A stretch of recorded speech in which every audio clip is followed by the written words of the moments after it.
യേശുവിൻ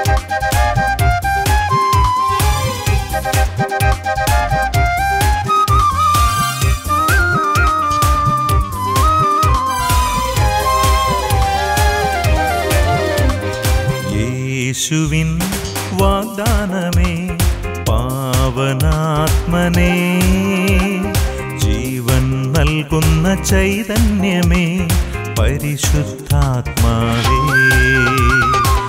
യേശുവിൻ വാഗ്ദാനമേ പാവനാത്മനേ, ജീവൻ നൽകുന്ന ചൈതന്യമേ പരിശുദ്ധാത്മാവേ.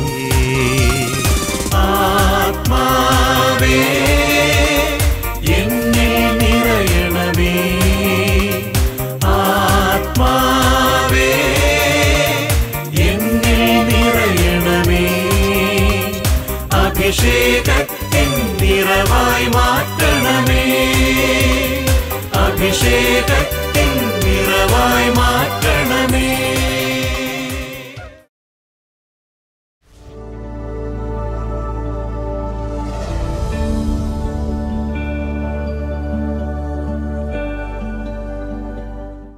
ആർഭാടങ്ങളുടെയും ആഘോഷങ്ങളുടെയും ഒരു വലിയ ലോകത്താണ് നാം ഇന്ന് ജീവിക്കുന്നത്.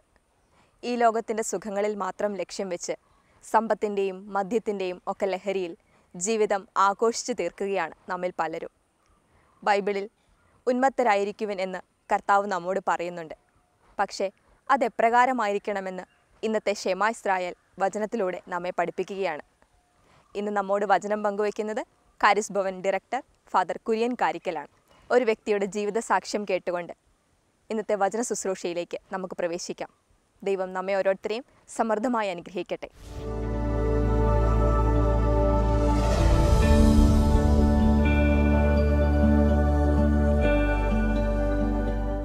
യേശുവേ സ്തോത്രം, യേശുവേ നന്ദി. എൻ്റെ പേര് റോസമ്മ, വീട് കൂടല്ലൂർ. ഞാൻ ഇവിടെ നിന്ന് സാക്ഷ്യപ്പെടുത്താമെന്ന് നേർന്ന് പ്രാർത്ഥിച്ചതിൻ്റെ ഫലമായി എൻ്റെ വീടിൻ്റെ പണി ഞാൻ ഉദ്ദേശിച്ചതിൽ ഭംഗിയായി പൂർത്തീകരിക്കുന്നതിനും എൻ്റെ മകളുടെ വിവാഹം ഞാൻ ഉദ്ദേശിച്ചതിൽ ഭംഗിയായി കർത്താവ് നടത്തിത്തന്നു. യേശുവേ സ്തോത്രം.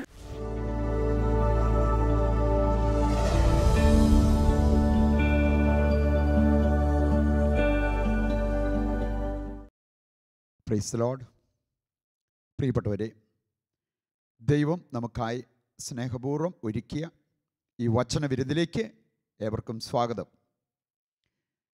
വരുന്ന നിമിഷങ്ങൾ നമ്മൾ ഉറക്കം വരാതെ, ക്ഷീണം തോന്നാതെ, ഏകാഗ്രത നഷ്ടപ്പെടാതെ താല്പര്യത്തോടെ കർത്താവിൻ്റെ വചനം ശ്രവിക്കുവാനും സ്വീകരിക്കുവാനുമുള്ള അനുഗ്രഹത്തിന് വേണ്ടി ഒന്ന് പ്രാർത്ഥിച്ചുകൊണ്ട് നമുക്ക് ഈ വചന ശുശ്രൂഷയിലേക്ക് പ്രവേശിക്കാം. ദൈവമേ, അങ്ങയുടെ പരിശുദ്ധാത്മാവിനെ ഞങ്ങളുടെ മേൽ അയക്കണമേ. അങ്ങയുടെ വചനം കേൾക്കുവാനും അത് മനസ്സിലാക്കുവാനും അത് ആസ്വദിക്കുവാനും ഹൃദയത്തിലേക്ക് ഏറ്റെടുത്ത് അതിന് പ്രത്യുത്തരം നൽകുവാനും ഞങ്ങളെ ഓരോരുത്തരെയും അങ്ങ് അനുഗ്രഹിക്കണമേ. യേശുവേ നന്ദി, യേശുവേ സ്തുതി, യേശുവേ സ്തോത്രം. ഈശോ മിശിഹായ്ക്ക് സ്തുതിയായിരിക്കട്ടെ. പ്രിയപ്പെട്ടവരെ, നമ്മളിന്ന് ചിന്തിക്കുന്ന വിഷയം ഉന്മത്തത. അത് നല്ലതും ഹാനികരമായതുമായ ഉന്മത്തതയുണ്ടാകാം. നല്ല ഉന്മത്തത, നമുക്ക് വേണ്ടതും നല്ലതുമായ ഉന്മത്തത. അതുപോലെ തന്നെ ഹാനികരമാകുന്ന ഒരു ഉന്മത്തതയെക്കുറിച്ചും ദൈവത്തിൻ്റെ വചനം നമ്മളെ ഓർമ്മിപ്പിക്കുന്നത് കാണാൻ പറ്റും. നമുക്ക് ഈ വിഷയത്തിലേക്ക് ആഴമായിട്ടൊന്ന് ഇറങ്ങേണ്ടതിന് ഒരു 3 വചനഭാഗങ്ങൾ പെട്ടെന്ന് നമ്മുടെ മനസ്സിലേക്ക് ഒന്ന് കൊണ്ടുവരാം. ഒന്നാമത്തെ വചനഭാഗം എഫേസുസ് 5-ാം അധ്യായം 17-ഉം 18-ഉം തിരുവചനങ്ങളാണ്. ഇവിടെ പറഞ്ഞിരിക്കുന്നത് ഇപ്രകാരമാണ്: വീഞ്ഞു കുടിച്ച് നിങ്ങൾ ഉന്മത്തരാകരുത്, കാരണം അതിൽ ദുരാസക്തിയുണ്ട്. മറിച്ച് ആത്മാവിനാൽ പൂരിതരാകുവിൻ. പ്രിയപ്പെട്ടവരെ, ഈ 2 വചനങ്ങൾ ചേർത്ത് വായിച്ചാൽ, എഫേസുസ് 5:17, 18 വചനങ്ങൾ ചേർത്ത് വായിച്ചാൽ അവിടുത്തെ സന്ദേശം വ്യക്തമാണ്.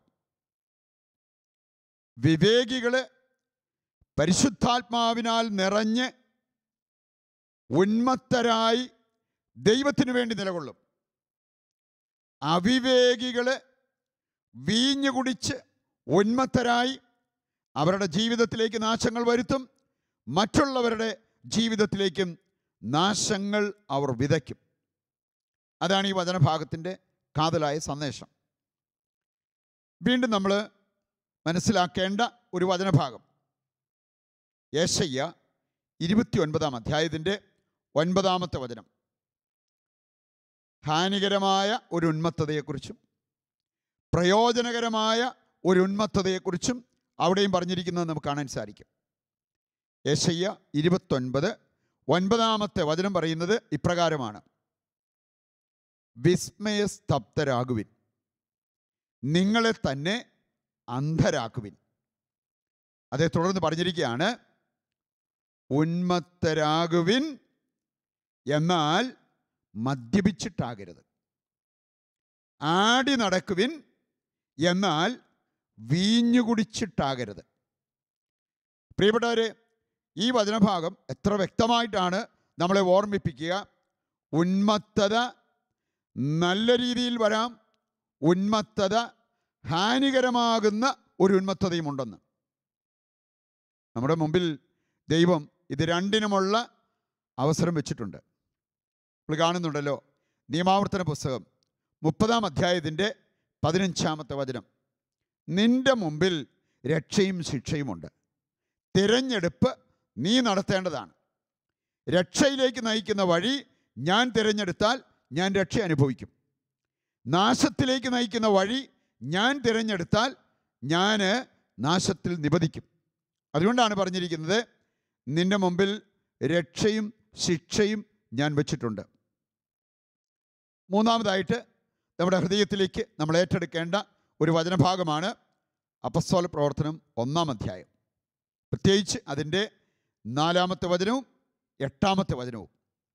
4-ാമത്തെ വചനം ദൈവം പറയുകയാണ്, നിങ്ങളൊരു കാരണവശാലും ജെറുസലേം വിട്ട് പോകരുത്. പോകണം, പക്ഷേ പോകുന്നതിന് മുമ്പ് നിങ്ങളുടെ ജീവിതത്തിൽ നിറവേറേണ്ട ഒരു കാര്യമുണ്ട്. പിതാവിൽ നിന്ന് നിങ്ങൾ കേട്ട ദൈവത്തിൻ്റെ അതിമനോഹരമായ വളരെ വിലപിടിപ്പുള്ള ഒരു വാഗ്ദാനം, അത് നിറവേറാൻ കാത്തിരിക്കണം. എന്തായിരുന്നു ആ വാഗ്ദാനമെന്ന് ഈ വചനഭാഗം നമ്മളെ ഓർമ്മിപ്പിക്കുന്നുണ്ട്. പരിശുദ്ധാത്മാവിൽ ഉന്മത്തരാകുന്നത്. മറ്റൊരു രീതിയിൽ പറഞ്ഞാൽ ഒരു പെന്തക്കോസ്റ്റ്, പരിശുദ്ധാത്മ അഭിഷേകം.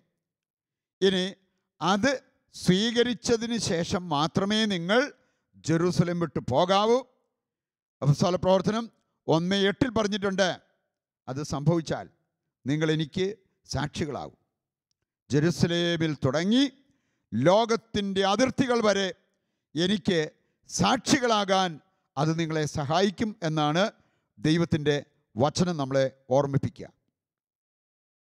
പ്രിയപ്പെട്ടവരെ, ഇത് ബാക്ക്ഗ്രൗണ്ടിൽ ഒരു പശ്ചാത്തലമായിട്ട് നമ്മുടെ മനസ്സിൽ വെച്ചുകൊണ്ട് നമുക്ക് ഒരു 3 പ്രധാനപ്പെട്ട ചിന്തകളിലേക്ക് ഇറങ്ങി വരാം. ഒന്നാമതായിട്ട് നമ്മൾ മനസ്സിലാക്കിയിരിക്കേണ്ടത്, ദൈവം ഒട്ടും ഇഷ്ടപ്പെടാത്ത ചില അവസ്ഥകളെക്കുറിച്ച് ദൈവത്തിൻ്റെ വചനം നമ്മളെ ഓർമ്മിപ്പിക്കുന്നുണ്ട്. അതിലൊരു 2-3 കാര്യങ്ങൾ നമുക്ക് പ്രത്യേകമായിട്ടൊന്ന് എടുത്തു കാണാം. ദൈവം ഒട്ടും ഇഷ്ടപ്പെടാത്ത ചില ജീവിത അവസ്ഥകൾ. ഒന്നാമത്തെ അവസ്ഥ അറിയാൻ വെളിപാട് പുസ്തകം 3-ാം അധ്യായത്തിൻ്റെ 15 മുതലുള്ള തിരുവചന ഭാഗം നമ്മൾ ധ്യാനിക്കണം. അവിടെ പറഞ്ഞിരിക്കുന്ന ഇപ്രകാരമാണ്: എനിക്ക് നിന്നെ അറിയാം. നീ ആരാണ്, നിൻ്റെ അവസ്ഥ എന്താണ്, നീ ചെയ്യുന്നത് എന്താണ്, നീ ഉദ്ദേശിക്കുന്നത് എന്താണ്, സകലതും എനിക്കറിയാം. എന്നിട്ട് കർത്താവ് പറയുന്നൊരു കാര്യം, നീ ചൂടോ തണുപ്പോ ഉള്ളവനല്ല. കർത്താവ് മനസ്സിലാക്കിയ ഒരു കാര്യം, പക്ഷെ നമ്മൾ വിചാരിച്ചേക്കാം നമ്മളൊത്തിരി തീഷ്ണതയുള്ളവരാണെന്ന്. പക്ഷെ കർത്താവ് നമ്മളിലേക്ക് നോക്കി പറയുകയാണ്, നിൻ്റെ അവസ്ഥ എനിക്ക് മനസ്സിലായി. നീ ചൂടോ തണുപ്പോ ഉള്ളവനല്ല. ചൂടോ തണുപ്പോ ഉള്ളവനായിരുന്നെങ്കിൽ എന്ന് ഞാൻ ആഗ്രഹിക്കുന്നു. ഇത് രണ്ടുമില്ലാതെ ഒരു മന്ദോഷ്ണാവസ്ഥയിൽ നീ പോകുന്നത് കൊണ്ട് നിന്നെ ഞാൻ എൻ്റെ വായിൽ നിന്നും തുപ്പിക്കളയും. ചൂടോ തണുപ്പോ ഇല്ലാത്ത അവസ്ഥയിൽ കഴിയുന്നവർക്ക് അവരുടെ തെറ്റ്, കുറവ്, പാപം മനസ്സിലാക്കാൻ തന്നെ വളരെ ബുദ്ധിമുട്ടായിരിക്കും. അതിഭയങ്കരമായിട്ട് പാപത്തിലേക്ക് നിബന്ധിച്ച വ്യക്തികൾ തിരിച്ചറിവോടെ അവിടെ നിന്ന് എഴുന്നേറ്റ് അതിതീഷ്ണതയോടെ കർത്താവിന് വേണ്ടി പ്രവർത്തിച്ച രംഗങ്ങൾ ഇഷ്ടംപോലെ ബൈബിളിൽ നമുക്കുണ്ട്. ചൂടോ തണുപ്പോ ഇല്ലാത്തവർ എനിക്ക് വലിയ കുഴപ്പമില്ലല്ലോ എന്നുള്ള ആ ഒരു ചിന്തയിൽ സ്വയം ന്യായീകരിച്ച് പോകാനുള്ള സാധ്യത ഏറെയാണ്. അതുകൊണ്ടാണ് കർത്താവ് പറഞ്ഞത്, നീ ചൂടോ തണുപ്പോ ഉള്ളവനായിരുന്നെങ്കിൽ എന്ന് ഞാൻ ആഗ്രഹിക്കുന്നു. രണ്ടാമത്തെ ഒരു കാര്യം, ഹൃദയമില്ലാത്ത അധരസേവ കർത്താവ് ഒട്ടും ഇഷ്ടപ്പെടുന്ന ഒരു കാര്യമല്ല. 2 വചനഭാഗങ്ങൾ അതിലേക്ക് വെളിച്ചം വീശുന്നുണ്ട്. മത്തായിയുടെ സുവിശേഷം 15-ാം അധ്യായത്തിൻ്റെ 8-ാമത്തെ വചനവും ജെറമിയായുടെ പുസ്തകം 12-ാം അധ്യായത്തിൻ്റെ 2-ാമത്തെ വചനവും.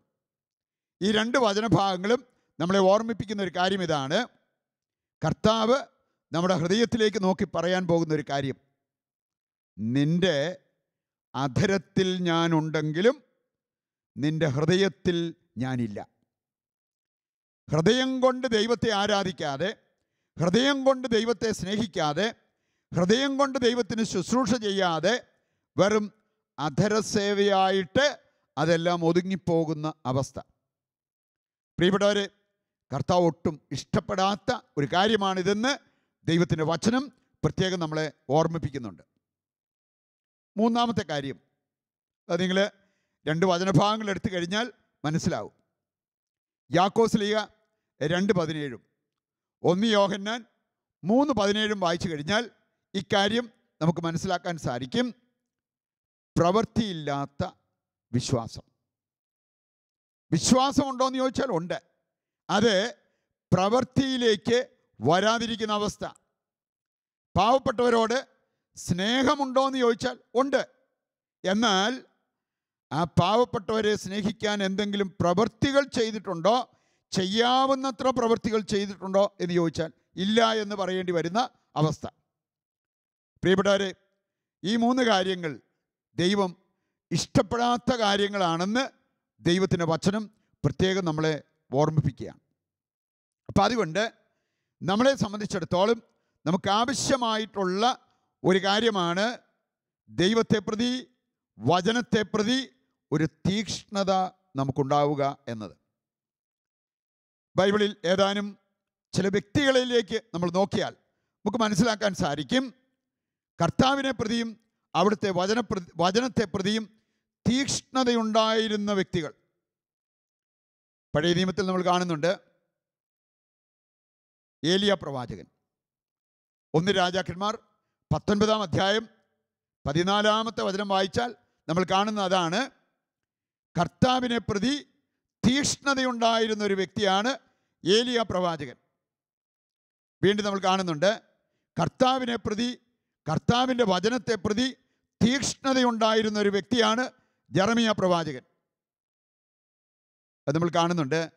ജെറമിയായുടെ പുസ്തകം 20-ാം അധ്യായം 9-ാമത്തെ വചനം വായിച്ചാൽ കർത്താവിൻ്റെ വചനത്തെ പ്രതിയുള്ള തീക്ഷ്ണത മൂലം ജെറമിയ വിളിച്ചു പറയുകയാണ്, എത്ര പ്രതികൂല സാഹചര്യങ്ങൾ വന്നാലും എനിക്ക് എൻ്റെ ദൈവത്തെ വിട്ടുപോകാൻ പറ്റില്ല. ദൈവത്തിന് കൂടെ നിൽക്കാതിരിക്കാൻ എനിക്ക് പറ്റുന്നില്ല. എന്തോ ഒരു ശക്തി എന്നെ ദൈവത്തിൻ്റെ കൂടെ ചേർത്ത് നിർത്തുകയാണെന്ന്. കർത്താവിൻ്റെ വചനത്തെ പ്രതിയുള്ള തീക്ഷ്ണതയാണ് നമ്മളവിടെ കാണുക. ഇനി പ്രിയപ്പെട്ടവരെ, ദൈവത്തിൻ്റെ വചനം ഏറ്റെടുക്കുകയും പരിശുദ്ധാത്മാവിനാൽ നിറയുകയും ചെയ്യുമ്പോൾ നമുക്കുണ്ടാകുന്ന ഒരു പോസിറ്റീവായിട്ടുള്ള ഉന്മത്തതയുണ്ട്. പ്രയോജനപ്രദമായ നമുക്ക് ആവശ്യമായിട്ടുള്ള ഉന്മത്തത. അതാണ് അപ്പസ്തോല പ്രവർത്തനങ്ങൾ 2-ാം അധ്യായത്തിൻ്റെ 13-ാമത്തെ വചനത്തിൽ നമ്മൾ കാണുക.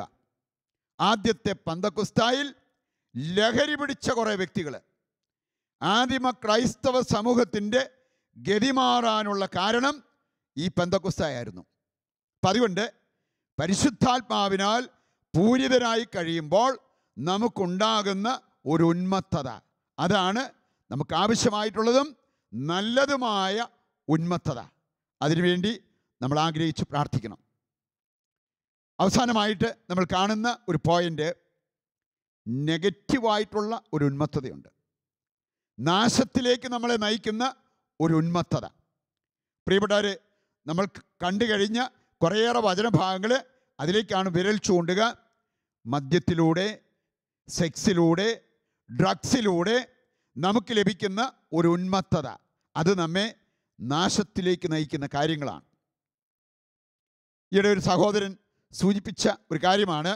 അദ്ദേഹം പറഞ്ഞത്, അച്ഛാ, ഞാൻ ഒത്തിരി പേരെ സ്നേഹിച്ചു, ഒത്തിരി പേരെ സഹായിച്ചു, പക്ഷേ അവസാനം അവരെല്ലാം എനിക്കിട്ട് തിരിഞ്ഞു കൊത്തി. അദ്ദേഹം പറഞ്ഞുകൊണ്ടിരുന്നപ്പോൾ എൻ്റെ മനസ്സിൽ കൂടെ പോയ ഒരധ്യായം ഇതാണ്. സുഭാഷിതങ്ങൾ 23-ാം അധ്യായം, അതിൻ്റെ 21 മുതലുള്ള വചനഭാഗം വായിച്ചാൽ, മദ്യത്തിലൂടെ നമ്മൾ നേടിയെടുക്കുന്ന ഉന്മത്തത മൂലം നമ്മുടെ ജീവിതത്തിൽ വരാവുന്ന ഒത്തിരിയേറെ നഷ്ടങ്ങളെക്കുറിച്ച്, പ്രശ്നങ്ങളെക്കുറിച്ച് അവിടെ പറഞ്ഞിട്ടുണ്ട്. പരാതി, ആവലാതി, ഒരുപക്ഷെ നിരാശ, ദാരിദ്ര്യം, ചുവന്ന കണ്ണുകൾ, പാമ്പ് കടിയേൽക്കുന്നത് പോലത്തെ ചില അനുഭവങ്ങൾ, ഇതെല്ലാം ആർക്കാണ് വരുന്നത് എന്നവിടെ പറഞ്ഞിട്ടുണ്ട്. മദ്യപാനിക്ക് വരുന്ന കുറേ കാര്യങ്ങളാണ് അവിടെ സൂചിപ്പിച്ചിരിക്കുന്നത്. മാത്രമല്ല, അവൻ കീറത്തുണി ഉടുത്ത്, അവൻ്റെ മക്കൾ പോലും കീറത്തുണി ഉടുത്ത് നടക്കുന്ന ആ രംഗങ്ങൾ കാണേണ്ടി വരുമെന്ന്. എൻ്റെ പ്രിയപ്പെട്ടവരെ, ബൈബിളിലൂടെ കടന്നു പോകുമ്പോൾ കുറച്ച് വചനഭാഗങ്ങൾ മദ്യപാനത്തിന് അനുഭാവം കൊടുക്കുന്ന വചനഭാഗങ്ങളെന്ന് പറയാവുന്ന കുറച്ച് വചനഭാഗങ്ങൾ എൻ്റെ ശ്രദ്ധയിലും പെട്ടിട്ടുണ്ട്. പക്ഷേ അത് 10-ൽ താഴെ വചനഭാഗങ്ങളേ ഉള്ളൂ. എന്നാൽ 84ഓളം വചനഭാഗങ്ങൾ സൂചിപ്പിക്കുന്നത് മദ്യപാനത്തിൻ്റെ ദൂഷ്യവശങ്ങളെക്കുറിച്ച്, മദ്യത്താൽ ഉന്മത്തരായാൽ അതുമൂലം സംഭവിക്കാവുന്ന ചില പ്രശ്നങ്ങളെക്കുറിച്ചാണ്. പ്രിയപ്പെട്ടവരെ, പരിശുദ്ധാത്മാവിനാൽ ഉന്മത്തരായവർക്ക് മദ്യത്താൽ ഉന്മത്തരാകുന്ന ഒരവസ്ഥ വേണ്ടിവരില്ല. ഈ ഒരു ബോധ്യത്തിലേക്ക് നമ്മളെ കൈപിടിച്ചുയർത്തണമേ എന്ന് പ്രാർത്ഥിച്ചുകൊണ്ട് ഇനിയുള്ള സമയം ദിവ്യകാരുണ്യനാഥനോടൊപ്പം നമുക്ക് ചിലവഴിക്കാം.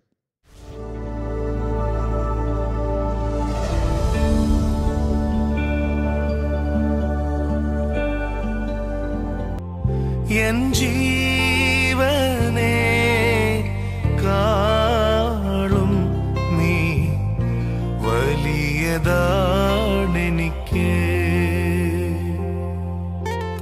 ആരാധന ആരാധന ആരാധന ആരാധന ആരാധന ആരാധന ആരാധന ആരാധന. പരിശുദ്ധ പരമ ദിവ്യകാരുണ്യത്തിന് എന്നേരവും ആരാധനയും സ്തുതിയും പുകഴ്ചയും ഉണ്ടായിരിക്കട്ടെ. ഈശോയിലേറ്റം പ്രിയപ്പെട്ടവരെ, സ്വർഗീയ നിമിഷങ്ങളാണ് നമ്മുടെ മുമ്പിൽ. കാരണം സ്വർഗം ഭൂമിയിലേക്ക് ഇറങ്ങി വന്നിരിക്കുന്ന സമയം. നമുക്ക് ഈ സമയം ഉള്ളൊരുക്കി പ്രാർത്ഥിക്കാം, വിശ്വാസത്തോടെ പ്രാർത്ഥിക്കാം.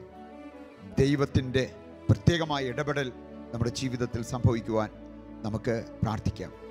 നമ്മൾ കണ്ടു, നമ്മുടെ ജീവിതത്തിൽ ദുരിതങ്ങളും ക്ലേശങ്ങളും വരുമ്പോൾ അവയ്ക്ക് നമ്മളെ ദൈവത്തിലേക്ക് കൂടുതൽ അടുപ്പിക്കാൻ പറ്റും. നമ്മൾ വിശ്വാസത്തിൻ്റെ കണ്ണുകൊണ്ട് കണ്ട് വിശ്വാസത്തിൽ അവ ഏറ്റെടുക്കുന്നില്ലെങ്കിൽ ആ സഹനങ്ങളും ദുരിതങ്ങളും ദൈവത്തിൽ നിന്ന് നമ്മളെ ദൂരെ അകറ്റുന്ന അനുഭവം ഉണ്ടാകാം. ഒരു നിമിഷം കണ്ണുകൾ അടച്ച് നമുക്ക് നമ്മുടെ ജീവിതത്തിലേക്ക് ഒന്ന് എത്തി നോക്കാം.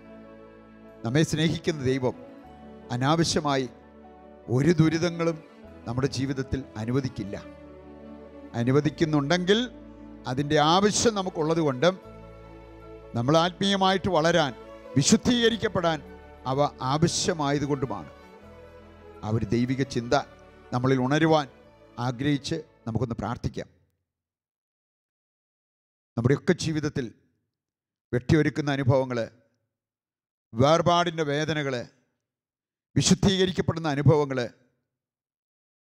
അതുപോലെ നമുക്കിഷ്ടമില്ലാത്ത പല അവസ്ഥകളിലൂടെ കടന്നു പോകുന്ന സാഹചര്യങ്ങൾ, നമ്മുടെ ശരീരം വേദനിച്ച നിമിഷങ്ങൾ, മനസ്സ് നൊമ്പരപ്പെട്ട നിമിഷങ്ങൾ, വലിയ വലിയ തകർച്ചകൾ നമ്മൾ നേരിട്ട സാഹചര്യങ്ങൾ, അതെല്ലാം ദൈവത്തിങ്കിലേക്ക് നമ്മൾ അടുക്കുന്നതിന് കാരണമായോ അതോ ദൈവത്തിൽ നിന്നും അകലുവാൻ കാരണമായോ? നമുക്ക് അനുദപിക്കാം, വിശുദ്ധീകരിക്കപ്പെടാൻ നമുക്ക് ആഗ്രഹിച്ച് പ്രാർത്ഥിക്കാം. ഒരു നിമിഷം നമുക്ക് ആ ഒരു വിശുദ്ധീകരണം നമ്മുടെ ജീവിതത്തിൽ നടക്കുവാൻ, വിശ്വാസത്തിൽ നിന്നും വ്യതിചലിക്കാനിട വന്നെങ്കിൽ വിശ്വാസത്തിലേക്ക് തിരിച്ചു വരുവാൻ, സ്നേഹത്തിൽ നിന്ന് വ്യതിചലിക്കുവാനിട വന്നെങ്കിൽ സ്നേഹത്തിലേക്ക് തിരിച്ചു വരുവാൻ, വചനത്തിൽ നിന്ന് വ്യതിചലിക്കുവാൻ നമുക്കിട വന്നെങ്കിൽ ദൈവത്തിൻ്റെ സജീവ വചനത്തിലേക്ക് തിരിച്ചു വരുവാനുള്ള അഭിഷേകത്തിനായിട്ട് പ്രാർത്ഥിക്കാം. കാരുണ്യവാനായ കർത്താവേ, ഞങ്ങൾക്ക് അനുതാപത്തിൻ്റെ കൃപ നൽകണമേ. പലപ്പോഴും വിശ്വാസത്തിൻ്റെ കണ്ണുകളിലൂടെ പലതും ഞങ്ങൾക്ക് കാണുവാനും എടുക്കുവാനും പറ്റാതെ പോയി. അതുകൊണ്ടാണ് ഒരുപാട് പരാതികൾ ഞങ്ങളുടെ ജീവിതത്തിൽ പറയേണ്ടി വന്നു. ഈശോയെ, അങ്ങ് വചനത്തിൽ പറഞ്ഞിട്ടുണ്ടല്ലോ, പ്രഭാഷകൻ 39:17 മുതലുള്ള വചനങ്ങൾ, ഇതെന്ത്, എന്തുകൊണ്ട് എന്ന് നിൻ്റെ സൃഷ്ടാവിനോട് നീ ചോദിക്കരുത്. യഥാകാലം അതിൻ്റെ എല്ലാം അർത്ഥം ദൈവം നിനക്ക് വെളിപ്പെടുത്തി തരും. എന്നാൽ കർത്താവേ, ഇതൊന്നും അറിയാതെ ഒത്തിരിയേറെ പരാതികളും പരിഭവങ്ങളും ഞാൻ പറയാനിട വന്നിട്ടുണ്ട്. അനുദപിച്ച് അങ്ങയുടെ കാരുണ്യം യാചിക്കുന്നു. കർത്താവേ, അങ്ങയുടെ രക്തത്താൽ എന്നെ കഴുകണമേ, അവിടുന്ന് എന്നെ വിശുദ്ധീകരിക്കണമേ, പരിശുദ്ധാത്മാവാകുന്ന അഗ്നിയാൽ എന്നെ ശുദ്ധീകരിക്കണമേ. നമുക്ക് പ്രാർത്ഥിച്ചുകൊണ്ടിരിക്കാം. കർത്താവ് വാഗ്ദാനം ചെയ്ത ആ വലിയൊരു വിശുദ്ധീകരണം നമ്മുടെ ജീവിതത്തിൽ സംഭവിക്കുവാൻ. Hallelujah, hallelujah. യേശുവേ, ഞങ്ങളോട് കരുണയായിരിക്കണമേ. കർത്താവേ, ഞങ്ങളുടെ കുടുംബങ്ങളോട് കരുണയായിരിക്കണമേ എന്ന് പ്രാർത്ഥിക്കുന്നു. വിശ്വാസത്തിൽ ഞങ്ങൾ ജ്വലിക്കട്ടെ, സ്നേഹത്തിൽ ഞങ്ങൾ വളരട്ടെ, ആത്മീയതയിൽ കർത്താവേ ഞങ്ങൾ ഇനിയും ഉയരട്ടെ. Hallelujah, hallelujah. യേശുവേ നന്ദി, യേശുവേ സ്തുതി. പ്രിയപ്പെട്ടവരെ, വിശുദ്ധ കുർബാനയിലേക്ക് നോക്കുമ്പോൾ നമുക്ക് വലിയ പ്രത്യാശയോടെ നമ്മുടെ ഇപ്പോഴത്തെ അവസ്ഥകളെ കർത്താവിൻ്റെ കരങ്ങളിൽ ഒന്ന് ഏൽപ്പിക്കാം. ദൈവമേ, നിന്നെ എനിക്ക് ആവശ്യമാണ്. ദൈവമേ, നിനക്ക് എന്നെ ആവശ്യമാണ്. കർത്താവേ, നിനക്ക് എൻ്റെ എല്ലാ പ്രശ്നങ്ങൾക്കും പരിഹാരമാകാൻ സാധിക്കും. ഹൃദയത്തിൽ വിശ്വസിച്ച്, ഹൃദയത്തിൽ ദൈവത്തോട് സ്നേഹമുണ്ടായിരിക്കെ ഈ ചിന്തകൾ സ്വർഗത്തിലേക്ക് ഉയർത്തുന്നത്, ദിവ്യകാരുണ്യത്തിലേക്ക് നമ്മൾ നോക്കുന്നത് വലിയ സൗഖ്യത്തിന് കാരണമാവും, അഭിഷേകത്തിന് കാരണമാവും. നിങ്ങൾക്ക് നിങ്ങളെ വേദനിപ്പിക്കുന്ന, നിങ്ങളെ അസ്വസ്ഥമാക്കുന്ന ഏത് കാര്യമാണെങ്കിലും അതിപ്പോൾ ദിവ്യകാരുണ്യത്തിലേക്കൊന്ന് സമർപ്പിച്ച് പ്രാർത്ഥിച്ച് കർത്താവിൻ്റെ കരങ്ങളിലേക്ക് നമ്മുടെ കരങ്ങൾ ഉയർത്തി സമർപ്പിച്ച് ദൈവത്തെ നമ്മൾ വിളിക്കുമ്പോൾ ദൈവം അത്ഭുതകരമായിട്ട് ഇടപെടും. നിങ്ങളുടെ എല്ലാ വേദനകളും പ്രയാസങ്ങളും ഹൃദയാഭിലാഷങ്ങളും ദിവ്യകാരുണ്യത്തിലേക്ക് ഉയർത്തി കരങ്ങൾ തുറന്ന് വിശുദ്ധ കുർബാനയിലേക്ക് നീട്ടിപ്പിടിച്ചുകൊണ്ട് കർത്താവിൻ്റെ സഹായം തേടി പ്രാർത്ഥിക്കട്ടെ. കാരുണ്യവനായ കർത്താവേ, അങ്ങയുടെ സഹായം ഞങ്ങൾ തേടുന്നു. അവിടുത്തെ അനുഗ്രഹത്തിനായി ഞങ്ങൾ പ്രാർത്ഥിക്കുന്നു. അങ്ങയുടെ കരം ഞങ്ങളുടെ മേൽ, ഞങ്ങളുടെ കുടുംബത്തിൻ്റെ മേൽ ആരെയെല്ലാം തിരുസന്നിധിയിലേക്ക് ഞങ്ങൾ ഉയർത്തുന്നോ അവരുടെ എല്ലാ ആവശ്യങ്ങളുടെ മേൽ അവിടുത്തെ കരം നീട്ടി അനുഗ്രഹിക്കണമേ. കർത്താവേ, അങ്ങൊരു വാക്ക് കൽപ്പിച്ചാൽ അതുപോലെ സംഭവിക്കും. ഞങ്ങളുടെ എല്ലാ വേദനകളും പ്രയാസങ്ങളും ആവശ്യങ്ങളും അഭിലാഷങ്ങളും തിരുസന്നിധിയിലേക്ക് ഞങ്ങൾ ഉയർത്തുന്നു. ഞങ്ങളെ അനുഗ്രഹിച്ച് ആശീർവദിക്കണമേ. പ്രിയപ്പെട്ടവരെ, പൗരോഹിത്യത്തിൻ്റെ അധികാരം ഉപയോഗിച്ച് നിങ്ങളുടെ ശരീരത്തിനും മനസ്സിനും ആത്മാവിനും നിങ്ങളുടെ കുടുംബത്തിനും വിശുദ്ധീകരണവും വിടുതലും സൗഖ്യവും നൽകുന്നു. പിതാവിൻ്റെയും പുത്രൻ്റെയും പരിശുദ്ധാത്മാവിൻ്റെയും നാമത്തിൽ ആമേൻ. ശിരസ്സ് നമിച്ച് പരിശുദ്ധ കുർബാനയുടെ ആശീർവാദം നമുക്കിപ്പോൾ സ്വീകരിക്കാം. പരിശുദ്ധ പരമ ദിവ്യകാരുണ്യമേ,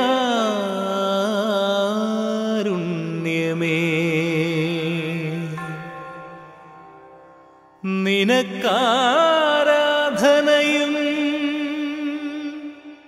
സ്തുതിയും പുകഴ്ചയും എന്നും എപ്പോഴും ഉണ്ടായിരിക്കട്ടെ. ആമേൻ, ആമേൻ.